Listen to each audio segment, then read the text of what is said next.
คนใหญ่อืมเจ้านี่เป็นลูกแม่เป็นลูกแม่ตู้นี่บ่เออเรากระเถ่าแล้วจังในลูกน้อยอยู่เนาะคือสิแม่นผู้นี่นะเป็นอ้ายนี่เนาะเอามายืนเฮียงกันด้วยยืนเฮียงกันด้วยแล้วว่าสิถามเด้อไผเป็นอ้ายนาบาวน้อยเป็นนาบาวผู้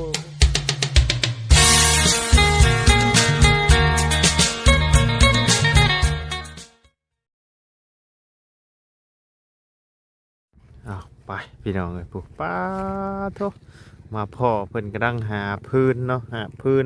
มือเฮือนปุ๊บพี่น้องเลยโทปุ๊บโยมไปบัดนี้เนาะพอดีว่าเขามาหาทางน้องกิ๊กเพิ่นเนาะพี่น้องเลยปุ๊บโรยสบายดีปุ๊บทางไหนก็หมอลำใหญ่เพิ่นเนาะ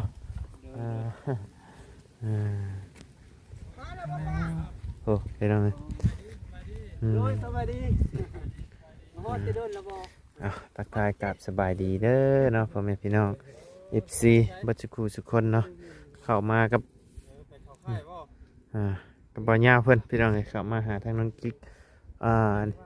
อันนี้เห็นเรืออยู่แต่กับบ่ได้ถ่ายพี่เครือบ้านกูนะล่ะทางผ่านจะบ่นี่ล่ะนี่แล้วทางบ่ได้เคยเบิ่งคลิปเพิ่นอยู่เพิ่นน่ะแต่ยังบ่ฮู้จักกับเพิ่นเนาะอ้าวอีหยังคือจึ้งอยู่หั่นบัดนี้มาแม่หาบเมื่อหม่องอันเมื่อวานนี่หั่นบ่แม่นสบายดีเด้อแม่เด้อโดย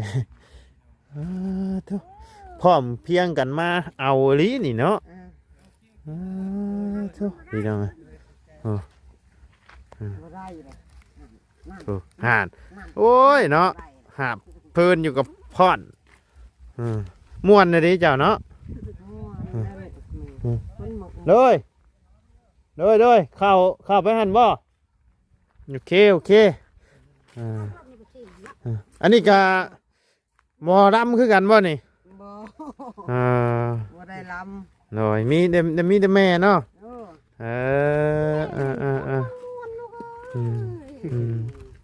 คนเนื้อเฮือนบ่เต็มบ้านเอา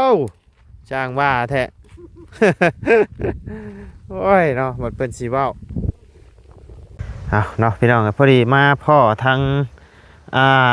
ซื้อว่าจังไรเจ้าบอกแก้วเนาะเลยสบายดีเด้อเนาะเคยเบิ่งในคลิปของบอลลี่เพิ่นอยู่พี่น้องเลยแต่ว่ายังบ่เคยพ่อกันจักเทื่อพี่น้องเลยเจ้าเคยเห็นข่อยอยู่บ่เจ้ายังอยู่ได้ยังบ่เคยเห็นเนาะยังอยู่บ้านอยู่ใช่เจ้าคนอยู่ใต้คนอยู่ใต้โดยอยู่เสกองแล้วก็มาเฮ็ดเวียกอยู่ดงเห็นที่โอ้อยู่ดงเห็นโดยแม่แล้วก็สร้างครอบครัวอยู่บ้านกบกนารักนี่โอ้โดยก็เลยเป็นทหารบ่เจ้าน่ะแม่นแหละคือเราเบิ่งในคลิปคือว่าเป็นทหารบ่โดยแม่แล้วได้ประจำการอยู่ใช่ก็อยู่ดงเห็นนี่ล่ะอยู่ดงเห็นโดยแม่แล้วอยู่ดงเห็นเจ้าเคยเห็นคลิปข่อยบ่เห็นอยู่ไปถ่ายน้องสายฟ้าอีหยังเห็นอยู่เห็นอยู่โดยซื้อคลิปเจ้าจังได๋ซื้อค่อยว่าวไล่พาลุยโดยอยู่คนทางใดเจ้าค่อยนี่บ่ก็บ้านเดียวกันนี่นะกับเขาเว้ายาวเขาเว้าดีหยังบ้านเดียวกันโอ้บ้านโคกปลาไว้บ้านโคกใหญ่แต่ว่าค่อยก็มาสร้างครอบสร้างครัวอยู่นี้อยู่แถวๆโรงเห็นนี่แหละบุกไกลกันจะสั่นโดยบุกไกลรุ่มโรงงานกากระทิงหั่นเด้โอ้แม่นแล้วที่เก่าข่อยก็อยู่โรงเรียนนั่นล่ะอ๋อจะอยู่หั่นบ่แม่นแล้วโรงเรียนแต่ว่าโดยเรียนจบมาแล้วก็ย้ายเลยอ๋อโดยเฮ็ดมาแต่ดนนะบ่บ่ห้าก็เฮ็ดประมาณเดือนนึงนี่ล่ะโอ้เป็นอะไรผ่านนะบ่โดยผ่านแล้วเจ้าแต่ว่ายังบ่ทันกินเงินเดือนแต่ว่าผ่านแล้วผู้ติดตามเท่าใดล่ะ ห้ากะ3,000กว่าเดี๋ยวนี้ โอ้ นะ ไวอยู่เด้นี่เนาะ เจ้า ไว 3,000กว่าแล้ว ชั่วโมงนี่ยังผ่านเรียบร้อย เรียบร้อยแล้วเฮา มิ สร้างรายได้ละได้ อ๋อสร้างรายได้ได้ โดย แต่ว่ายังบ่ทันได้ไอ้พินเนาะ แม่นพิน อ๋อ ยังบ่ทันออกมา โอเคจังไดก็สู้ๆเนาะ โดย เดี๋ยวก็ได้ดอก โดย บ่ยากดอก เลย สิเข้ามานี่คือกันบ่ แม่นว่าสิลงว่าสิเข้านี่แหละ โอ้ เอามาถ่ายดูอยู่เด้ ที่มาที่ไปก็ยังบ่ได้ฮู้นะทางบ่ไล่กับพี่น้องเลยเคสนี่ทางเจ้าบ่เป็นผู้ แม่น โอ้โดย ค่อยเป็นค่อยไปหาซื้อเป็ดซื้อไก่แถวนี้แหละ อ๋อ โรงเรียนนี่แหละ ไปหาซื้อเป็ดซื้อไก่ เห็นนี่ก็เลยติดต่อหาเบาดี โอ้โดย เจ้า โดย เจ้า จะมาเลาะซื้อไก่ซื้อหยังเนาะซื้อเป็ดซื้อไก่ แม่นวันตลาดก็แม่น อื อยู่ ม เขาเปิดตลาดนัดแล้วก็ โดย เลย โดย เลาะมาแถวนี้แล้วก็ อืม มีหลายบอนเขตแล้วก็มีบอนนี้แล้วก็นั่นก็2-3บอน โอ้ เจ้าเข้าไปในอีก โดย อันนี้ก็คืออยู่ป่าอยู่ดงอันนี้ โดยแม่น ใช้ภาษาได้ อยู่ป่าอยู่หลงเลยเนาะ เจ้าแม่นละ อ่า เออ ไปสามิตรว่าเข้าไปพุ่นละพูดคุยน้ำกันอยู่พุ่นแหละเนาะพี่น้องเลยพอไล่กับช่วงนี้ก็ยังบ่ได้ขึ้นไปเหนื้อพี่น้องก็อยู่พี่ก่อนเนาะไปเจอกันอยู่เฮือนน้องยังกันนี่นะเป็นเฮือนหรือเป็นหน้านี่นะ กะเพื่อนกับเถียงนากะ อันเดียวกัน เลย โอ้โดย แล้ว นี่ ก็น้องอันนั้นผู้หญิงแล้วก็น้องอีน้องสาวอีแล้วก็ผู้ใหญ่น่ะก็น้องชายนั่นน่ะก็ชื่อเฮือย โอ้ ผู้ใหญ่ฮะชื่อเฮือย ซื้อแก้วเนาะเจ้าเนาะ แม่นด้วย อายุจักปีเด้อ ก็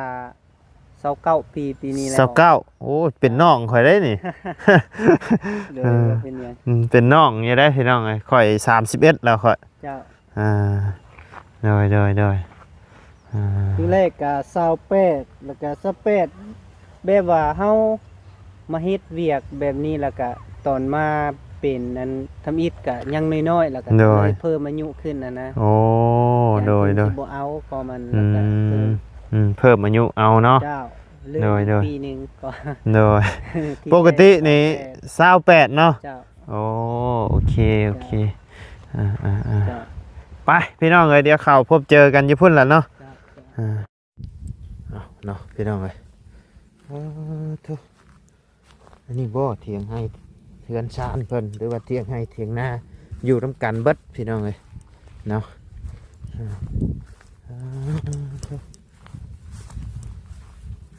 นี่แหละพี่น้องเอ้ย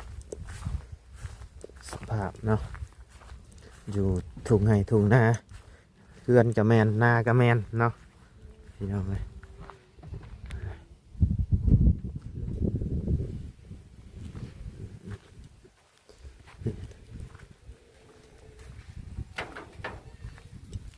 อันนี้กะอยู่ในนี่กะโอเคอยู่ได้อพี่น้องเอ้ยฮะอิหยังนะโอ้เนาะสบายดีเด้อแม่เด้อเป็นลูกหรือเป็นหลานนี่ หลาน หลานเนาะ หลานกับหลานบ่มีพ่อนี่แหล้ว หลานบ่มีพ่อ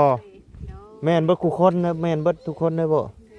คนทุกนั้นลูกของแม่ตัวใหญ่ตัวมันยิงนี่ลูกสาว เอ กับคน อ นั้นกับหลานนี่ลูกแม่ ลูกแม่กับตัวใหญ่นะ โดยเจ้าเนาะ หลานตะกี่คนยิง2ชาย2 โดย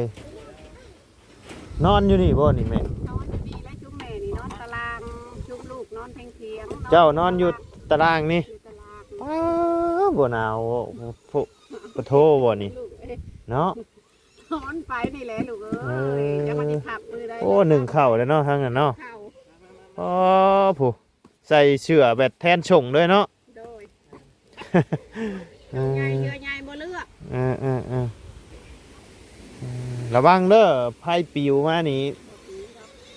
ขังแล้ว เรียบร้อยได้อนี่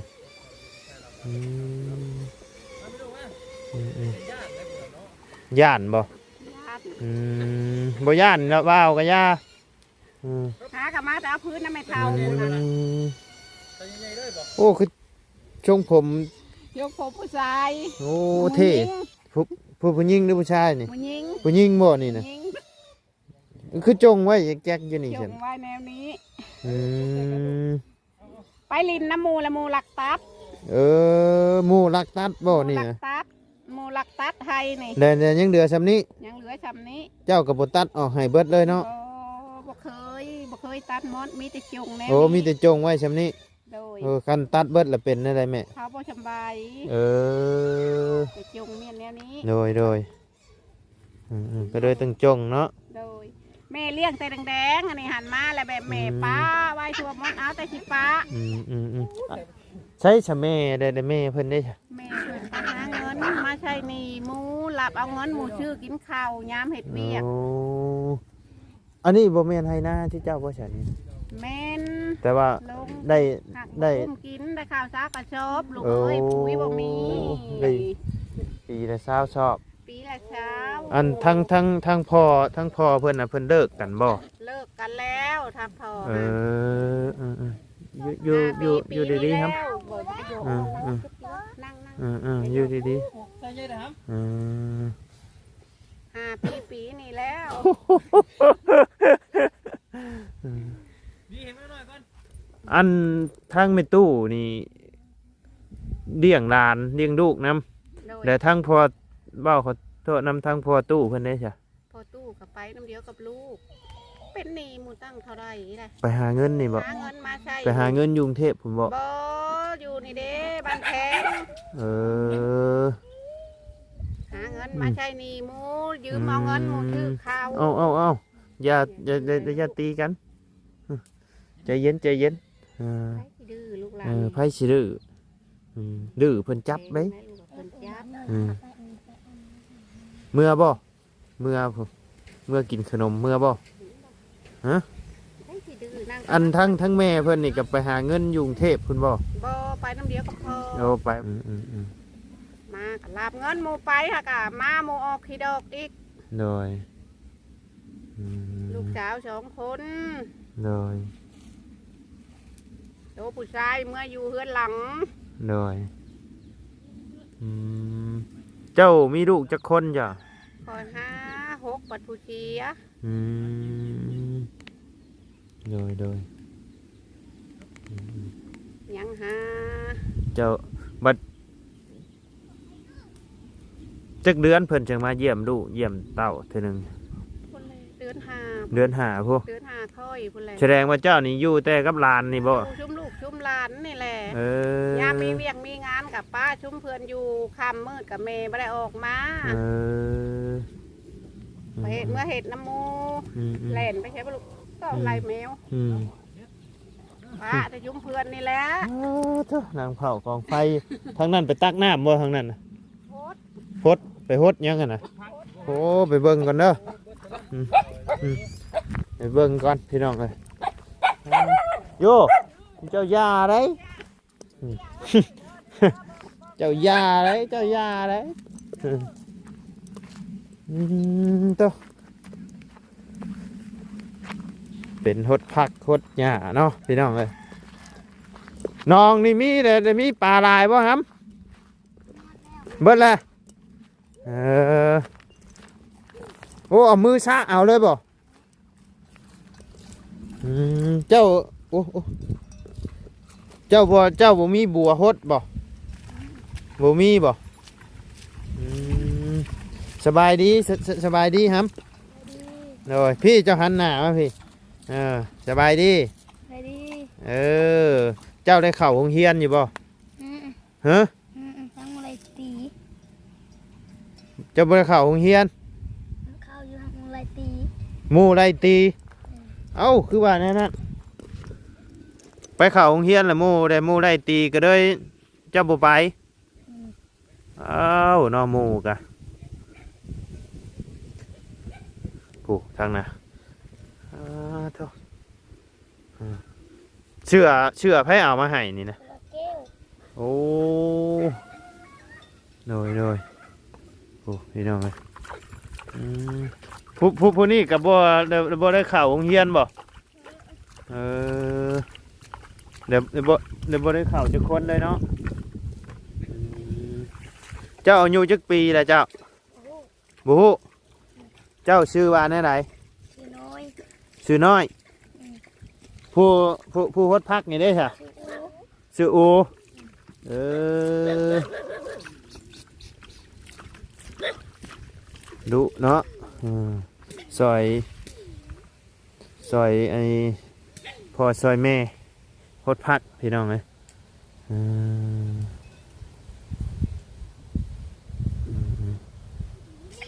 นอนเนี่ยนอนอยู่ในเถียงน้อยๆนี่บ่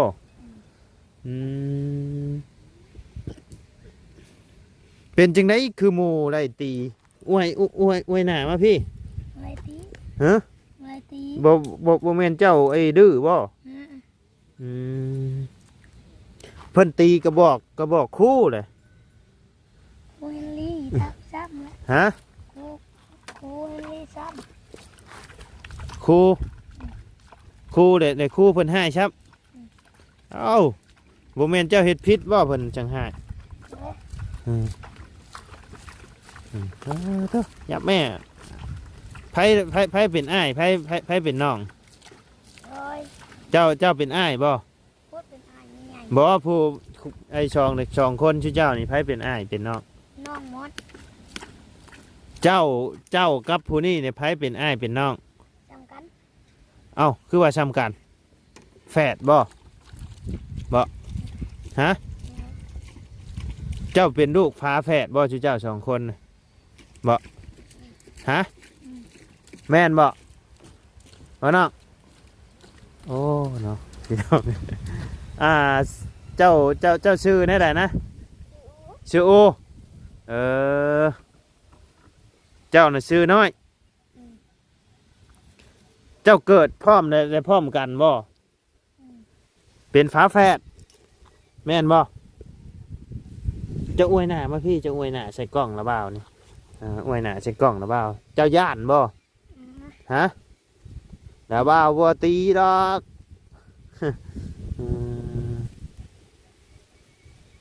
ฟ้าแฝดแล้วจึงหน้าตาคล้ายๆกันอยู่เนาะแม่นบ่จะเป็นฟ้าแฝดเนาะที่น้องเลย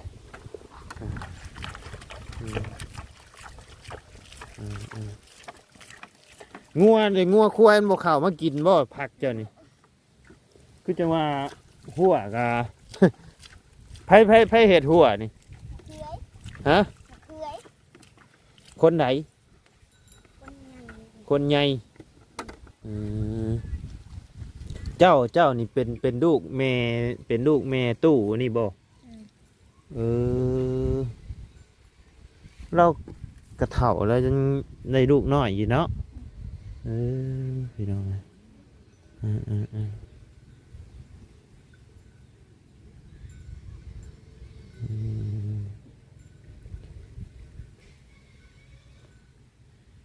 ลงเอากินจักเทื่อแหละปลานี่ เวลาเชื่อไปไหม กุ้งมีบ่กุ้งบ่มี ปลาซิว มีแต่ปลาซิว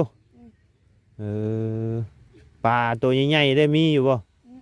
ปลาน้อย เบิดแหละจะชื่อปล่อยอยู่บ่ยามนั้นนะ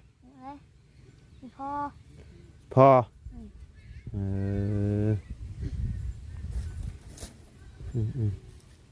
ก็หดหมกพงหมกพริกพี่น้องเลยโอ้หดคู่มือบ่นี่บางมือก็ไม่ได้หดโอ้เกือบระบาดเหยียบต้นหมกพริกเจ้าเลยนี่หดแม่ต้นนี่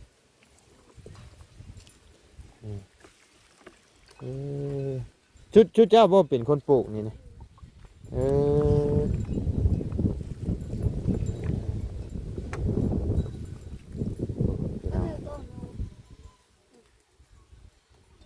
ใช่เจ้าคือบ่เอามาฮดชอยอ้ายใช่ผู้ใดเป็นอ้ายเป็นน้องก็ยังบ่ฮู้พี่น้องเลย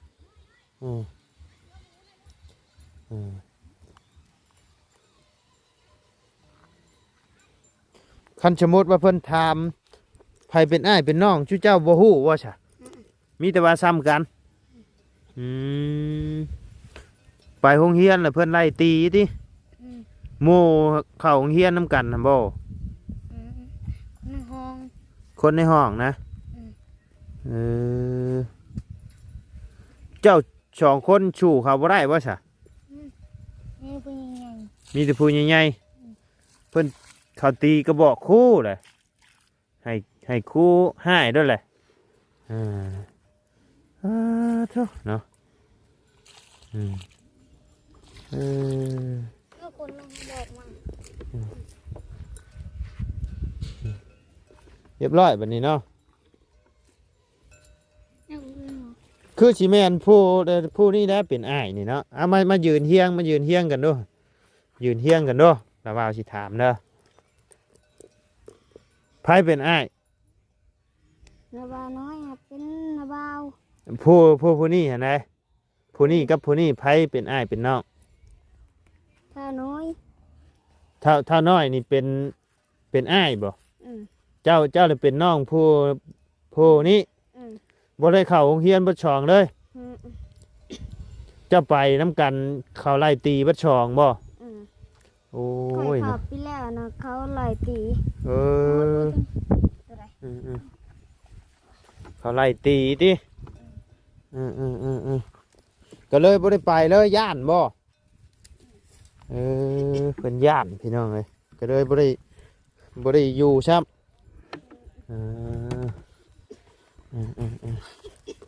ป้าไปเอาขนมน้ำดาบ้าเอาไปดาบ้าจะเอาขนมให้ไปโอ้ยเนาะพี่น้องไปเข้าโรงเรียนกับเพื่อนสิตีครับเนาะน้องเพื่อนทำกับบ่คอยหู้ปันใดพี่น้องเลยนี่แต่ถึกตีวันไปโรงเรียนก็ถึกตีพี่น้องเลย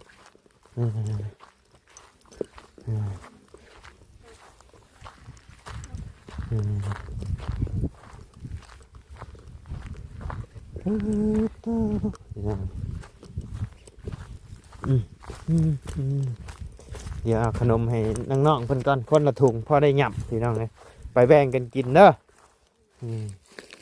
เอาพี่โป้ก็ได้พี่โป้กับขนมเนาะเอาหน่อยเอาไปแบ่งกันกินเด้อไปแบบนี้เจ้าเนาะพี่น้องเลยไปสำหรับพี่น้องเลยสำหรับคลิปนี้ทางบาไลก็จะได้ขอจบคลิปปิดคลิปลงไปเพียงสำนี้ก่อนพี่น้องเลยขอบบุญขอบคุณพ่อแม่พี่น้องและFCเบิร์ดสุคนเนาะที่เข้ามาติดตามนะครับส้มทั้งซ่องบาไลเนาะถ้าบาไลว่าอีหยังบ่ถึกบ่ต้องบ่จบบ่งามก็ต้องขอโทษขออภัยนำพ่อแม่พี่น้องและ FC เบิร์ดสุคนเน้อเนาะพี่น้องถือไม้มาก็บ่ได้ใช้ซ้ำพี่น้องเลยตายขะเลาะเลย บ่ได้ใส่ไม้ซ้ำเนาะถึกน้ำหน่อยเดียวบ่ได้เลยพี่น้องเลยตายเนาะซื้อได้บ่แม่นราคาถึก 4-5,000 เนาะแต่ถึกน้ำหน่อยนึงนี่เรียบร้อยแล้วพี่น้องเลยไปพี่น้องเลยสำหรับคลิปนี้ลำลาแล้วสบายดีเด้อเนาะ